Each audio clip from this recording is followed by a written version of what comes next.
জানেন উম্মত হিসেবে পছন্দ করে আপনাকে কি বানাইছে? তো যুবকরা জানে না।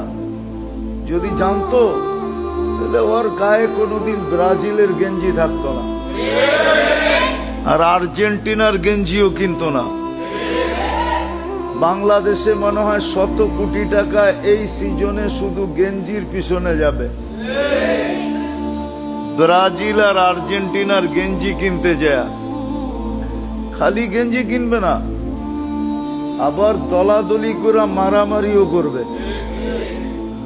না জানি এই সিজনে কয়জনের জান চলে যায়। হ্যাঁ,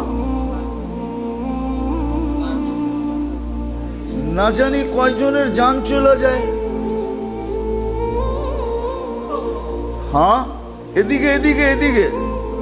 আমি জানি শয়তান আপনি করে মনোযোগ দিয়ে শুনতে দিবে না।